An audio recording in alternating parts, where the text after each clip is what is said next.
Hello friends, this is Promi and welcome back to the Kerbal Commonwealth Space Agency.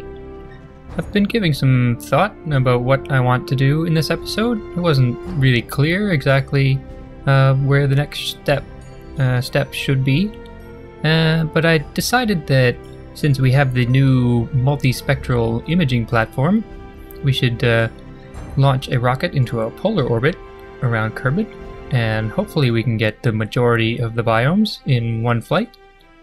It should be a fairly long mission, so it will be a endurance test for our crewed capsule. We'll see if we've missed anything else that we can get from orbit. Probably some EVA reports, but I think most of the other experiments are pretty much complete. Before we go, let's check to see if there's any contracts we need to get. And there's not a whole lot here right now. I did skip forward about a week in game time, just because I felt that it might be more realistic if there's some game time that has elapsed between episodes. As long as there's no ongoing missions, obviously. So a lot of contracts have expired, and we have a new set here. Well, the list is not too long. This crasher probe on the Mune one is still here, which I'll eventually want to do. I think I'll have sort of a detachable probe from a mothership that I could crash into the surface while also getting some other science from orbit. We've got some other Mune stuff and part test for a Mark 55 again. Experimental radial engine. We've got this real chute cone chute, which I believe is a large parachute. Might look a little bit awkward stacked on top of our Mark 1 capsule, but I think we could probably make it work. 400 meters per second seems a little fast for a minimum speed, so maybe we could put some other parachutes on as well, just as a backup, but we can probably grab that and do that in this flight. Come back to this one later, see if there's anything else we can do after our mission is complete. Active, we still have some Mune things, so those aren't really too relevant to us right now. So let's go to the VAB and begin constructing our rocket. Okay, we're going to start with the Mark 1 command pod, and that real chute cone chute we want to test is here. See, it's a little bit huge on there, but hopefully we can tie it together a bit so it's not too silly. Doesn't seem to be any information about the maximum speed for deployment. Should probably add some of these radials on here as well, just in case the big one breaks. And then maybe we can pull these out sideways a little bit so it looks a little less silly. So one thing, maybe we shouldn't pull them out too far, because there is the matter of the heat shield, and we don't want to extend too far outside of the heat shield. What's the mass of this thing? 0.19 versus the capsule, which is 0.97. Okay, so I think that's okay. Should orient correctly. Let's add some struts in here, just for looks, basically. That looks okay. Okay, so we need a utility bay for our instruments. I feel like maybe it needs to be moved a little bit because there's a bit of a gap here. Capsule will come through a bit here, but that's alright. See, I want a fuel cell for backup power since we still don't have our solar panels available yet. And we will include a bunch of batteries as well. So this thing shouldn't really be necessary, but it's good backup. We'll be in orbit for a while, so I want to include some supplemental oxygen in case our pilot needs it. Let's see, how can we put this on here? I wanted 2 of them, one for each side, mostly just to balance it out. This is something I've noticed with these bays. When you try to move things inside, even with snapping off, it sort of snaps to the walls strangely. Now our main purpose to this mission is the imaging platform. Let's put one here. We only really need one because our pilot can reset it. We don't need a scientist for that. This is something I've noticed with this thing, is that there's no option to sheath it again in the editor, but that's alright. Let's get some mystery goo. So let's see, we'll try to balance this. So the multispectral imager is 0.02 and mystery goo is 0.05. So maybe we'll stick the mystery goo up here. It's not rotating for some reason. Let's try this again. There we go. Okay. It's 1, 2. Alright, and so to balance that 0.02 out, maybe we want to put some batteries along this side. So batteries are 0.005, so 4 of them. Although I think the batteries may be physics-less, which used to just mean their mass wasn't counted at all, but I believe since 1.0 they actually just add the mass to the center of whatever part you're attaching them to, in which case this balancing act won't actually achieve very much, but I'll put them over here anyway. And we'll put some other instruments over here for good measure. Maybe up here. Yeah, okay. Pressure sensor and then thermometer as well. Okay, we got a bunch of good stuff in here. So don't have anything in the middle, so maybe I will put another battery in there. Come on. Let's try to make this symmetrical. Something like that. Don't think that's quite in the middle. A little fiddly. Okay, I think that's clipping through the other one, so let's use this to bring it forward. No, yeah, see? Don't even have snapping on, but it's jumping all over the place. Okay, well, I guess that's fine. Okay, that all looks good. Let's close this. Now we'll want to return this part with our capsule, so let's put a heat shield on. Just using the stock ones now. The deadly reentry is now pretty much just dealing with G-forces and tweaking the stock parameters. In some ways I like the deadly reentry heat shields better, but in some ways I like these ones too. Although I don't really like the fairings that appear on these. Okay, so now we need a fuel tank. Much fuel. Let's just put one of these on here. It should be fine. Grab our LV909. Put another decoupler on. Now we have these new FLT 800 fuel tanks, so we can use those for our main lifter, which I think will be worthy of a new designation. So let's use 3 of those and put our standard LVT30 on the bottom. And then we'll use our large solid boosters again. And all these things to rebuy because we originally had them just as experimental parts. Have to unlock them. And our thumper boosters. Let's get them as low on the decoupler as we can. Maybe a bit lower because we're going to put a recovery parachute system on top. And let's tweak this a bit so that it's even with the bottom. Actually, it looks like we're going to have to attach these to the lower tank. Okay, so make it nice and even. Now let's put our adapter on and Mark 16s. I've had good success with recovering these boosters. Shouldn't need any struts. We do need some fins on here to stabilize, especially since we don't have the gimbaled rocket motor yet. I think I want to try something a little different, especially since I'm going to consider this a new rocket lifter, since we have the new fuel tanks on here. So I'm going to start by doing it the same as we have done before.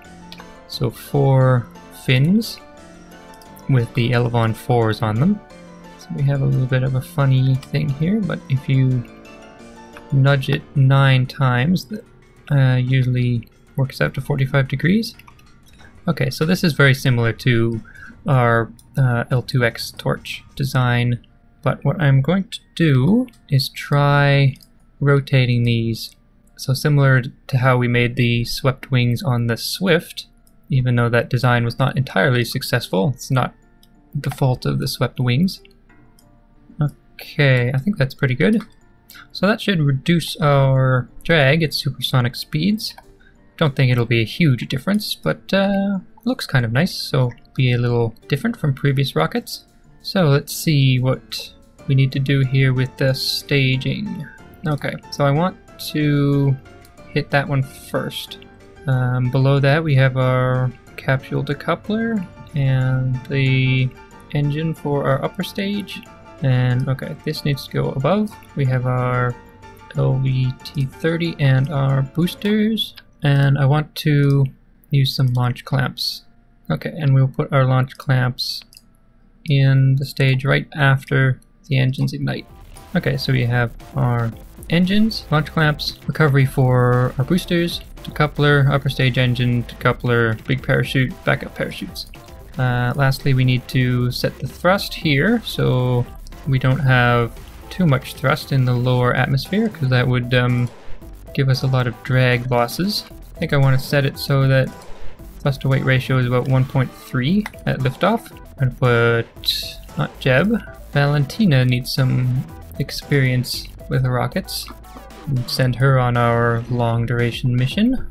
She'll get some experience, bring up to the same level as Jeb and Halney.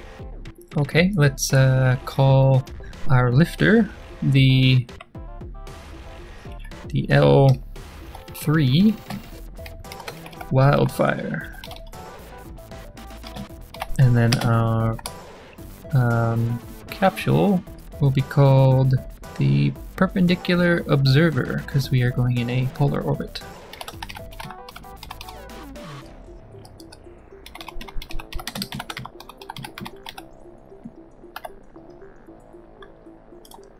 Okay, so let's save that, and should be good to go for launch. So let's head to the launch pad.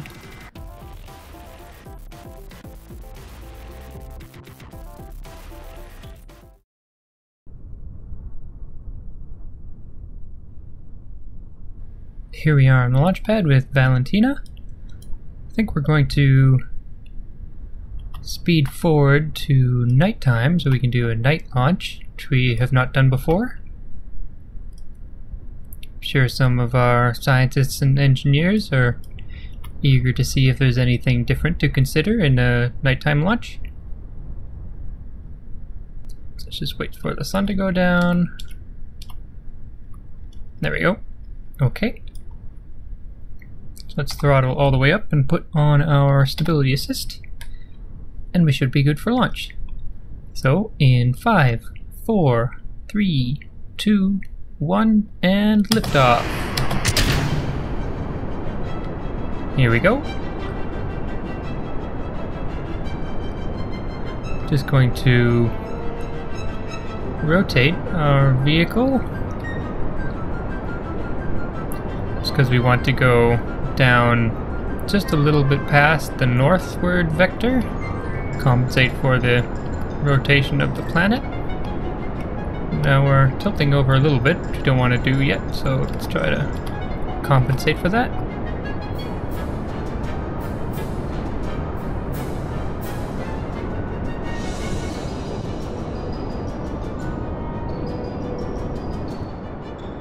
Okay, eject the boosters.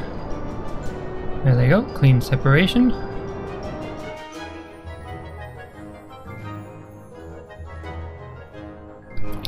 And throttle all the way up again.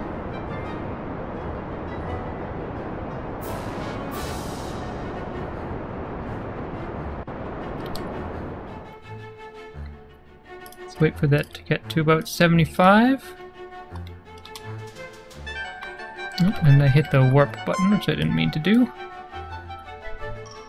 We'll just coast up to our apoapsis. Let's add a maneuver node.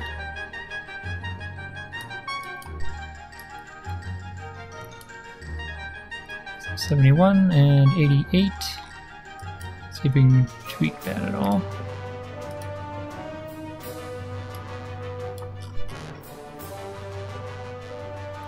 Looks a little better.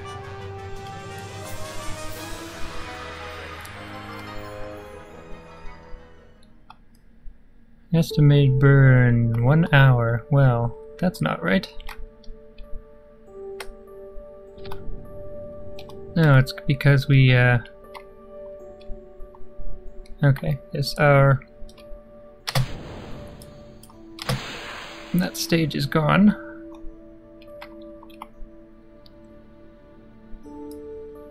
Okay, let's give it a quick burst. You know how long it'll take? We should actually go right away. Should probably want to go a little bit off our maneuver node to try to get our trajectory in a northward direction.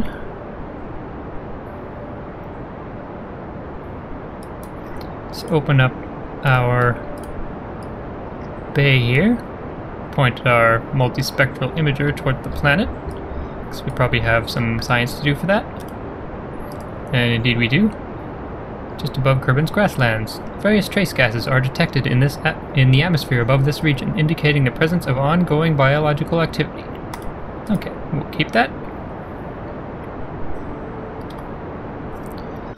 See how we're looking. Pretty good. We could have started that a little bit earlier. Try to pull our velocity vector a little bit more towards north.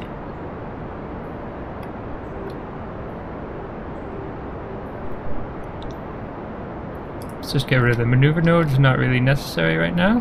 Okay, that looks good. Oh, okay. See, cooked that a little farther than we needed to, but that's alright. So our 2 boosters were recovered. And now we can get Valentina can don her helmet and step outside to collect the data from the imager.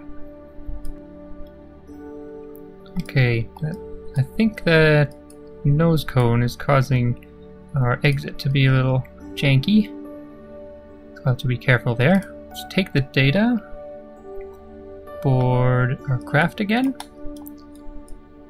Let's get another multi-spectral analysis. Kerbin's Highlands. A suspiciously high concentration of dangerous rocket fuel byproducts is detected in Kerbin's upper atmosphere, likely a sign of an extreme number of spacecraft launches. Well, I don't think it's too extreme yet. Although I suppose we have launched quite a few tests of various parts. So she can step out again. I'm sure she will be going in and out of the capsule quite a bit, so let's probably just leave it depressurized. Go back and forth with the data. Let's board. Got another multispectral analysis from Kerbin's water. Detailed thermal images of Kerbal's oceans. Kerbin's oceans are collected by the instrument's mid-range infrared sensor. Okay. So we can go grab it again. Take data. And board. Okay, and it looks like our core stage was destroyed. Having to do this dance with the science instruments is a little bit annoying. I think there's some mods that make it so that you don't have to do that and don't need multiple instruments for probes, which obviously don't have that capability. Of course, that kind of makes Kerbals a little bit less useful, but it is more realistic. It might be something to consider in the future, because I do want to do quite a bit with probes.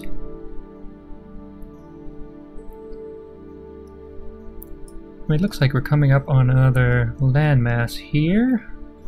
Should be getting some tundra readings and ice cap readings pretty soon. You'll notice that there's no city lights on the dark side. I was having a little bit of an issue with those, so they are disabled for the moment. I think we'll say that the Kerbal Commonwealth has instituted some policies to preserve our dark skies. Make sure not too much light leaks upwards. Certainly good for all the amateur astronomers down there.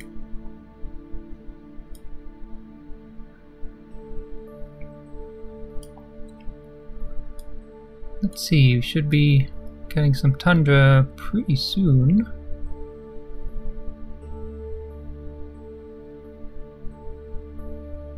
Don't see any yet. Let's just skip forward a little bit.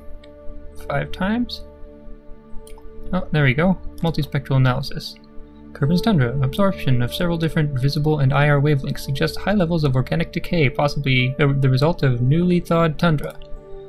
And we have an EV report to do as well. You see marbled patches of green and white as you look down. Alright.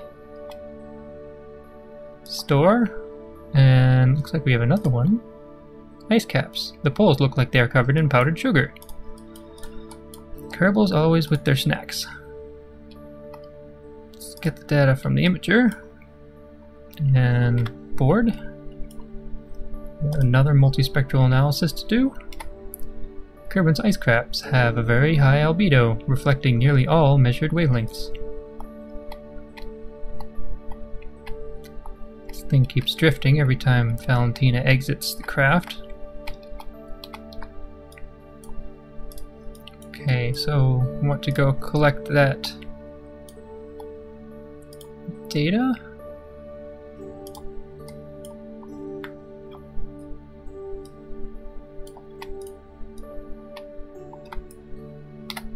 Thing is with Kerbals loving snacks so much is I think once they start going on long duration interplanetary missions, they're not going to like their diet very much. Especially if we have some sort of greenhouse or something, we'll probably be down to eating algae wafers. But I guess they could grow potatoes in space. Cook them with the rocket. Have potato chips maybe. That'd probably make them happy.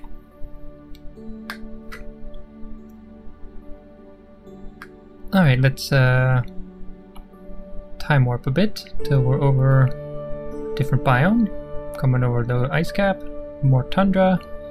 Maybe we'll get some mountains. Oh yep, looks like something. Kerbin's mountains. Several infrared hotspots are detected, some of which bear signs of volcanic activity. We'll do an EVA as well.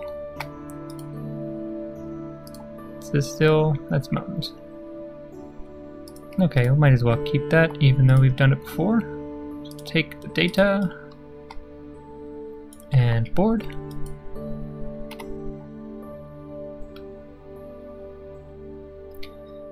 Let's fast forward a bit here till we come across something interesting. Oh, I see something here. Multispectral analysis. Kerbin shores. Many distinct geological formations are visible in the infrared emissions from Kerbin's surface. Alright.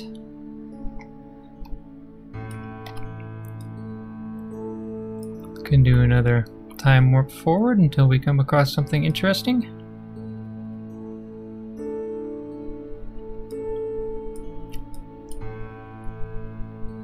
Okay, here we go. Deserts. A suspiciously high concentration, blah blah blah. Okay, we saw that already. And we got some desert readings. Let's grab them. Take. Board.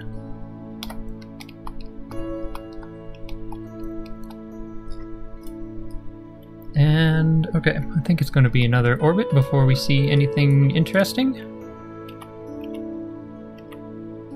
Watch the capsule go around once more. Keep an eye on our available experiments. I think we should be hitting some badlands around here.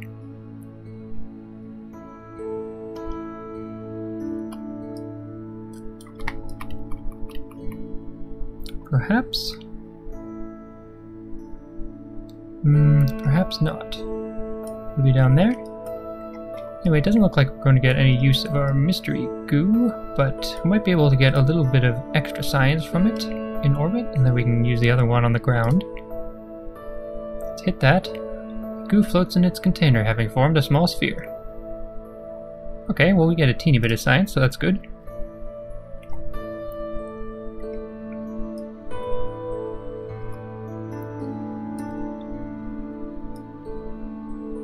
Might have to go around again. Oh, we got something. Okay, multispectral. Many distinct. Okay, we've seen that before, and we can do an EVA report as well. Textured browns of the lands below look different than anywhere else on Kerbin.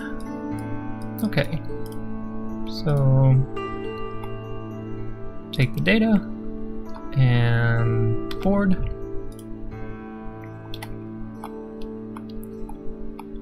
And I think we have all of the readings we came up here for. We want to land as close to KSC as possible. And let's see, where is it? I think it's over here somewhere. Let's turn our flags on. There it is. Okay, so let's time warp forward until our orbit intersects the path of KSC. This will probably take just a moment.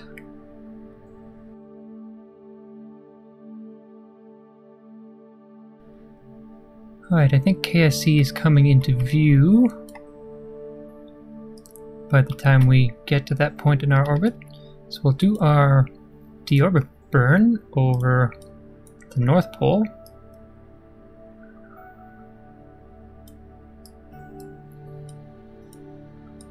And periap's down to, so we're pretty high right now. I think I want to be about 30 when I'm over KSC. Yeah, something like that should be about right.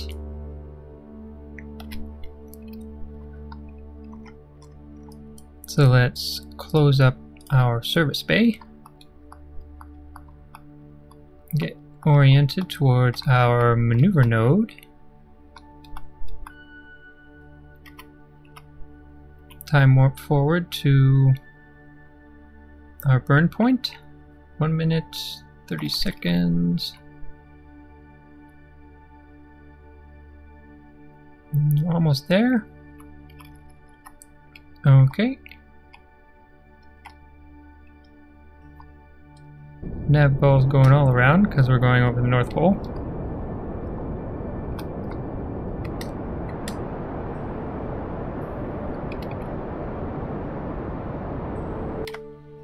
And there we go. Okay, so I think this should work. Still have fuel in here, but we don't need our service module anymore, so we will detach it.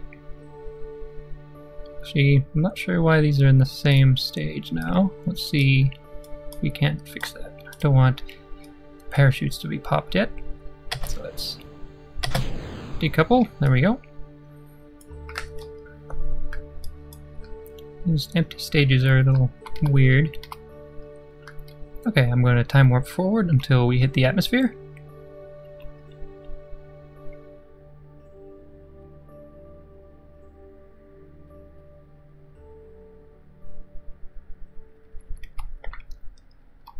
Okay, we are entering the atmosphere, so let's get ourselves oriented properly. Then I will turn off stability assist. Let the atmosphere orient us in the correct direction. Time warp forward a little bit.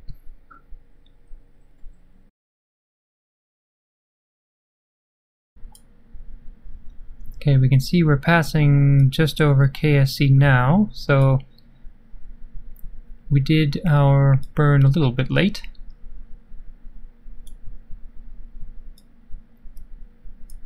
I think because we were fairly high, higher than I expected when we did that burn. But I think we're going to land in the ocean here. Getting re-entry effects.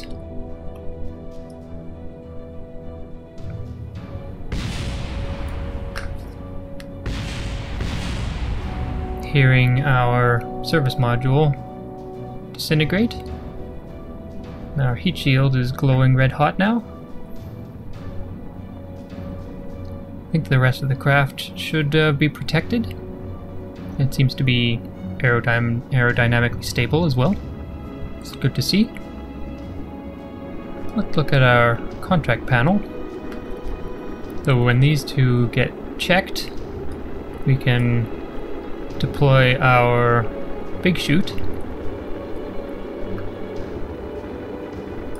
Looks like we're getting a partial eclipse there. That's kind of neat. I think with this angle, this test might not work because we will be below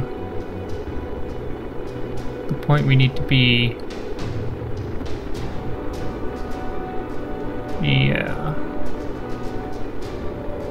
It's strange that that never got a check mark though. Not sure why. We're going way too fast anyway.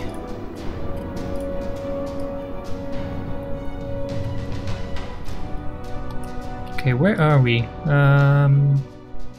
Okay, we're a fair ways south from Kerbal Space Center, but they should be able to send a ship this way. Oh, we got... okay, EVA report, which we are not going to do. Okay, let's pop the chute. Oh, that just popped the side ones.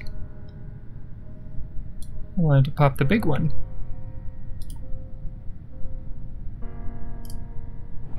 There it goes. Oh, it's a triple chute. I did not know that. Well, we have a ridiculous amount of parachutes on here now. Since that worked, I think I'm going to cut the side ones. Otherwise we will be going very slow indeed.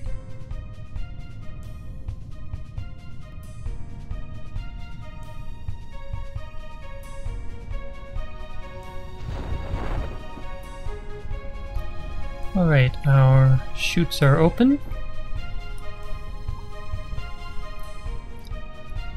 Deployment looks quite nice on this part, I must say.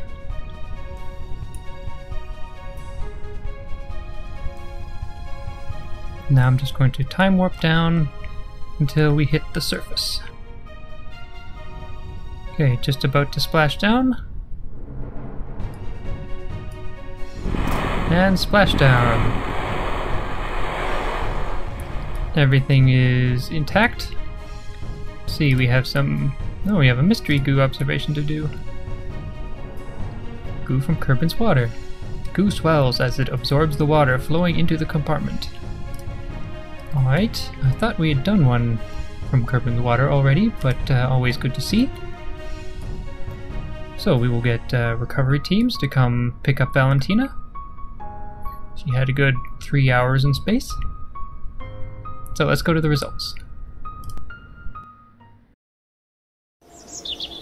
Alright, so it's got quite a good haul of science. 43.3, which puts us at 44.9, which is a little bit unfortunate. So we need 45 to unlock any of those cheaper R&D nodes. But it should be pretty easy to get that remaining 10th of a science point. See, we got 82% of our value back. It's not too bad. We were 340 kilometers away from KSC. And no experience for Val, which is kind of surprising. I thought she would have gotten one. Anyway, let's check in with Jean to see if there's anything we can finish the episode off with.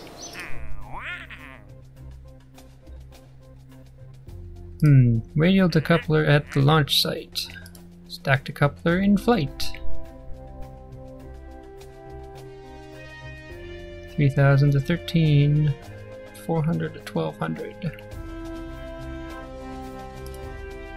RT-10 hammer in flight. And oh yes, and then we still have our cone chute.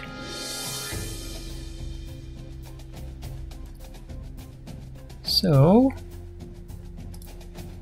see if we can do a test rig that'll test all of this simultaneously. Alright, I'll speak to you in just a moment.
Alright, we only got like 2 of our 4 parts tests done. One of them was just my fault, craft design or piloting problem. Probably craft design. I didn't get quite up to the speed I needed to be at the correct altitude for the radial decouplers.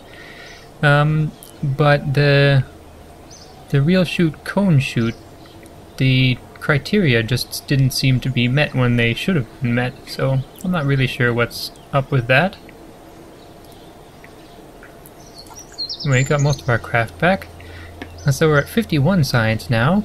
That I did before I started making that craft. I discovered that when I recovered the previous vessel, the perpendicular observer, it recovered the craft, but not Valentina for some reason. So I had to go back and recover Valentina, and she came with a bit of extra science, so that was nice. So let's go to the R&D and see how we can spend that. So we can't get any of the 90 value nodes, but we can get a 45. So reaction wheels is 90. Vehicle engineering I don't really want. Transonic aerodynamics is only 45. That would allow us to stop using those big slab wing pieces. So that might be an option. Give us air brakes too, which is pretty nice. What else? Can't get that. But we could get compact tools. And this is mostly parts for the Kerbal inventory system. And that leads on to precision engineering, which gives us some extendable ladder bits and microstruts and this seismic accelerometer experiment. And there's also lightweight batteries, and that does come with this extra antenna, and that would allow us to transmit directly from the Mune. And further on, that would lead to photovoltaics. And that will be pretty important if we want to have any permanent things in orbit. So I think I will grab lightweight batteries on the way there. Also up here we have electrical systems. It has lights, better probe cores, fuel cell arrays, and some other Kerbal attachment system parts. That could be good as well.